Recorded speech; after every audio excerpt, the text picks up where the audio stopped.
Tuwing sumasapit ang mahal na araw, isa sa pinaka-inaabangan ay ang pagpapapako sa krus sa San Pedro Cotod, Pampanga. Ilang henerasyon na nga ang binilang ng tradisyong ito dahil sa paniniwala ng ilan na nakakabawas ito ng kasalanan.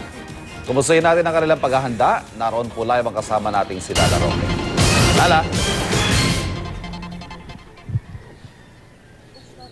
Ivan, patuloy yung pag-iensayo ng mga taga-Barangay Cotod, Barangay San Pedro Cotod dito sa Pampanga para nga sa kanilang gagawin o pagsasadula ng Via Crucis o Way of the Cross. Ang mga kababaihan ang inyong nakita ang mangunguna sa pabasa. Noong isang taon ko inyong matatandaan, 14 na mga deboto ang nakiisa sa pagpapapako sa krus. At taon-taon din ating nakikita si Kuya Ben Enaje. Siya yung gumaganap na Kristo. At ngayong taon ay ika-29th year niya na magpapapako sa krus. Pero 54 years old na po si Kuya Ben ngayong taon. Kaya Kuya Ben, gusto ko lamang tanongin, hindi ho ba mas mahirap, lalo na at ang inyong dinadala na krus ay nasa 37 kilos, mas mahirap ho ngayong taon ang inyong gagawin?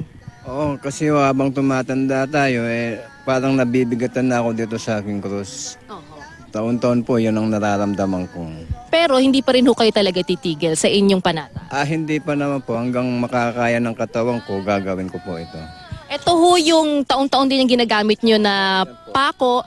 Nakababa doon sa alcohol pero halos paubos na. Ito ho ba hindi nyo napapalitan hanggang sa kayo magpapako? Sa Lunes po, ilulubog uli yan sa alcohol.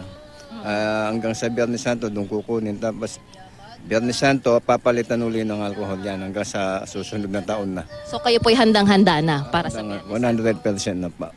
At ang magpapako po kay Kuya Ben ay si Mang Jose Perez. Ikalawang taon niya na ho ngayon na magpapako. Pero ito ho ang tanong, paano ho niyo masisigurado na hindi matatamaan ang buto ni Kuya Ben? Kinakapakong nawa. Opo.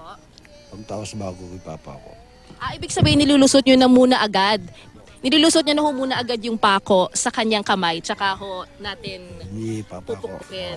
Ayan. Yan po yung para daw matiyak na hindi magkakaroon ng injury si Kuya Ben sa kanyang pagpapako. At nakausap din natin si Sir Alan Navarro, no, yung direktor.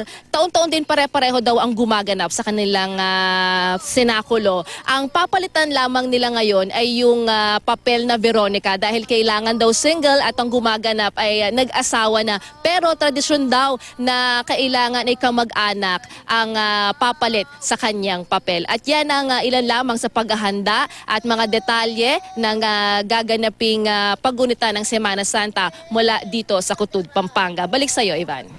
Maraming salamat sa iyo, Lala Roque.